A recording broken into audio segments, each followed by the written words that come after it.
जय माता रानी के सभी मित्रों को। दोस्तों, आप में से कई लोगों ने पूछा है मुझसे कि गुरुजी साधना होती है, उसमें जो क्रम के हिसाब से साधनाएं होती हैं, number by number, step by step, जैसे पहली क्लास, दूसरी class, first, second, third, fourth, fifth, six, seven, eighth, ninth, इस तरह से आप हमें साधना कराइए। तो देखिए, इसमें ऐसा है मित्रों, मैं आपको एक बात स्पष्ट बता दूं कि प्रथम पूज्य तो गणेश और सूर्य ही रहते हैं। प्रथम पूज्य में गणेश और फिर सूर्य, और इसी क्रम में पूजा भी होती है। पहले गणेश जी की होती है, उसके बाद सफलता के लिए एक साधना होती है सूर्य नारायण की। उसके बाद जो साधना होती है, आपका जो भी इष्ट देवता है उसका सबसे सौम्य मंत्र होता है, वो उठाया जाता है हमेशा।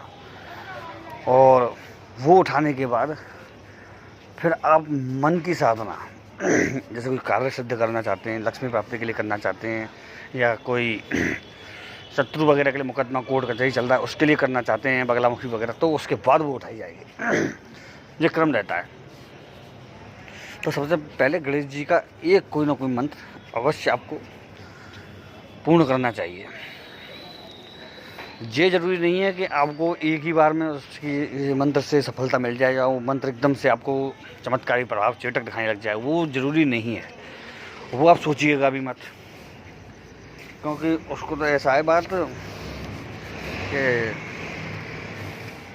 मनन, मंत्र यानी मनन, मंत्र यानी अभ्यास, मंत्र यानी मंत्रणा, देवता से मंत्रणा। तो वो तो तब ही आपका सफल होगा मित्रों, जब आप लगातार सतत करेंगे इसको।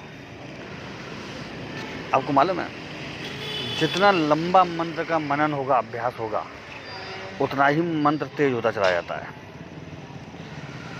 कुछ मंत्रों में संख्या बंधन होता है, कुछ मंत्रों में समय बंधन होता है, और कुछ मंत्र ऐसे होते हैं मित्रों जिनमें न संख्या बंधन होता है, न बस वो सिद्ध हो जाए, उसका काम वहीं से शुरू होता है। तो ये दोनों चीज़ें अलग अलग होती हैं।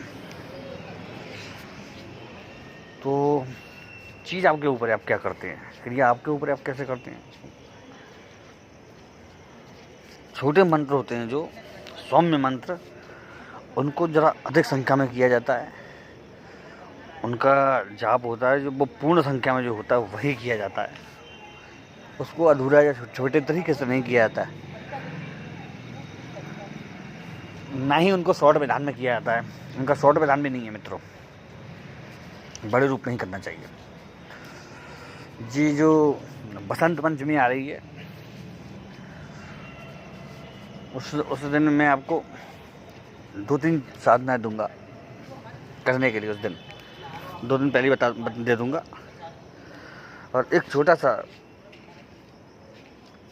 मतलब ग्रुप के माध्यम से भी एक साधना कराऊंगा जो अलग होगी। वो केवल एक बसंत पंचमी को ही शुरू होगी, वाली जो ग्रुप के माध्यम से कराऊंगा केवल बसंत पंचमी को ही शुरू होगी, और मात्र 5 दिन की होगी, ठीक है ना। वो बसंत पंचमी को ही कराऊंगा, वो ग्रुप के माध्यम से। बाकी मैं यूट्यूब पर पहले ही डाल दूंगा, 2-3 दिन पहले ही। उसको सब कर सकते हैं, इसमें कोई दिक्कत नहीं है।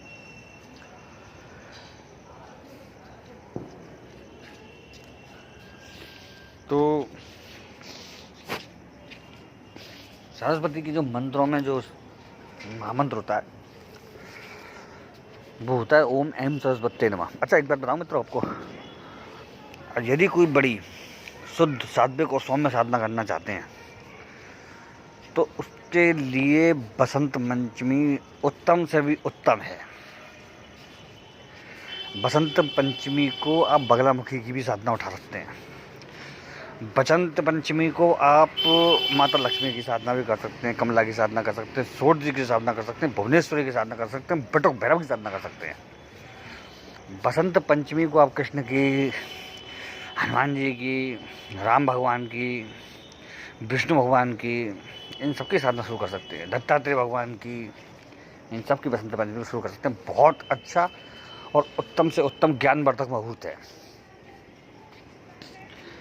तो बसंत पंचमी के लिए मैं आपको एक मंत्र बता रहा हूँ, बहुत सौम्य और सुंदर और सरल मंत्र है। और मंत्र को बिल्कुल इसी तरह से किया जाएगा।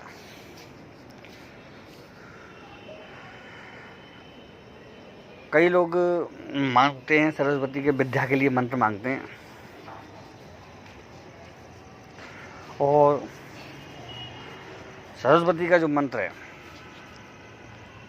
वो एक दो नहीं है। सरस्वती के मंत्र सैकड़ों की संख्या में पाए जाते हैं, बढ़िया मंत्र जो उच्च कोटि के मंत्र हैं। क्योंकि ज्ञान के लिए ये मंत्र था तो ये ज़्यादा गुप्त नहीं रह पाया, ज्ञान की वजह से लोगों को बताना पड़ा, उनको सिखाने के लिए लोग अपने शिष्यों को उनकी वृद्धि, ज्ञान की वृद्धि के लिए ये मंत्र देते रहे। तो ये मंत्र है ना जो उसमें बने रहे, तो ये मंत्र उसमें बने रहे, तो ये मंत्र चलित रहे और ये कार्य में भी चलते रहे, इसको लोग करते भी रहे, तो इसमें दिक्कत भी नहीं थी कोई। तो मंत्र मैं आपको दे रहा हूँ, ओम ऐं सरस्वते मम विद्याम देहि कुरु कुरु स्वाहा। ओम ऐं सरस्वते मम विद्याम देहि कुरु कुरु स्वाहा। बहुत सुंदर। और ये मंत्र किसी और कार्य के लिए नहीं किया जाएगा, ध्यान रखना, केवल ज्ञान विद्या प्राप्ति के लिए किया जाएगा। जिनको लगता है, जिनको महसूस होता है कि हम उनकी वो मेघा विद्या प्रतिभा थोड़ी कमज़ोर चल रही है, ज्ञान ध्यान नहीं लग रहा किसी चीज़ में, वो करना चाहते हैं, तो उनके लिए ये सर्वोत्तम सर्वोत्तम सर्वोत्तम प्रयोग है। पीला या सफ़ेद आसन ले सकते हैं। पीले, केसरिया, सिंदूरी, बसंती या सफ़ेद कपड़े पहन सकते हैं। चंदन की माला, तुलसी की माला, स्फटिक की माला, ये आप ले सकते हैं। दिशा केवल उत्तर रहेगी, उत्तर दिशा के अलावा कहीं और मुख नहीं रहेगा। संकल्प लेना पड़ेगा। संकल्प ये रहेगा, हे माँ सरस्वती,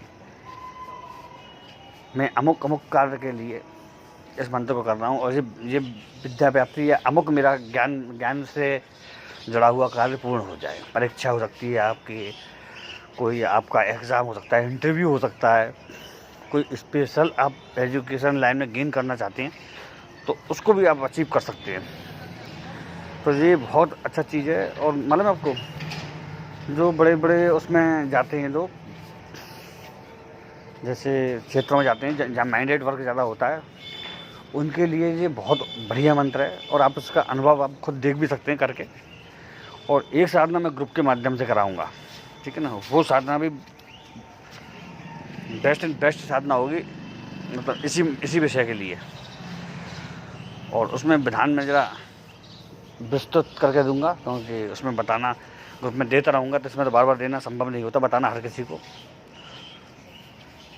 तो आपको मज़ा आएगा। ठीक है ना। जय माता रानी, जय माँ भवानी।